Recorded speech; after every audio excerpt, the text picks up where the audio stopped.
আসসালামু আলাইকুম ভিউয়ার্স। এর আগের ভিডিওতে আমরা দেখিয়েছিলাম আমরা 10 ইঞ্চি সোয়ারেজ লাইনের জন্য পাইপ বসিয়েছিলাম। আজকে এই পাইপগুলোতে আমরা কিভাবে চেম্বার করে থাকি এই প্রসেসিংটা আপনাদের দেখাবো। প্রথমে আমরা পাইপ বসানোর পর আমরা 40% কেটে নিই পাইপের।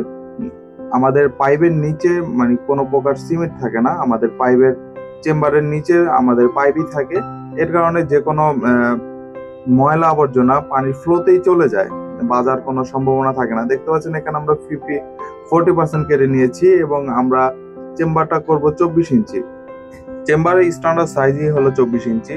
তো যাই হোক, এখন এখানে আমাদের যে প্রসেসিংটা সেটা হলো আমাদের পাইপের নিচু অংশটা ক্লিয়ার করে এখানে আমাদের বস্তা দেওয়া, যাতে করে ঢালাইটা এপার ওপার দোনোট পার একসাথে কাভারিং খায়, যাতে করে ঢালাইটা আরো বেশি মজবুত হয়। এবং ঢালাইয়ের জন্য আমরা যেটা ব্যবহার করেছি শিফটিং এবং সিলেকশন বালু দিলে আরো স্ট্রং এবং আরো হ্যাভিনেস বাড়ে।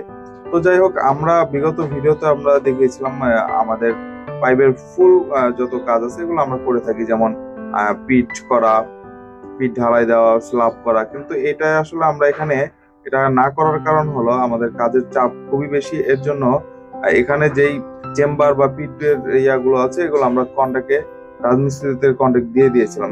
জাস্ট আমরা এখানে পাইপ কেটে আমরা এই ঢালাইটা দিয়ে দিয়েছি, বাদ বাকি কাজ ওদেরকে আমরা কন্ট্রাক্ট দিয়ে দিয়েছি। ওরা এখানে যাবতীয় যা কাজ আছে এগুলো ওরা করে দিবে, যেমন গাঁথনি করা, নেট ফিনিশিং করা, তারপর স্ল্যাব করা, এগুলো ওরা করে দিবে। এর জন্য ওই ভিডিওগুলো এখানে অ্যাড করতে পারিনি, কিন্তু বিগত ভিডিওতে আপনারা দেখেছেন আমরা এই কাজগুলো করেছি।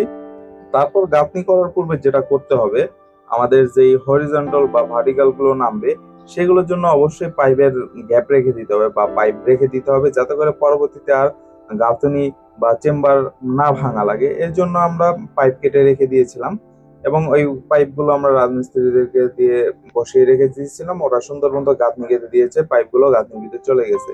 এর কারণে পরবর্তীতে আমাদের এই চেম্বার আর ভাঙা লাগবে না। দেখতে পাচ্ছেন আমাদের চেম্বার টোটাল কমপ্লিট। কেমন হয়েছে অবশ্যই কমেন্ট করে জানাবেন।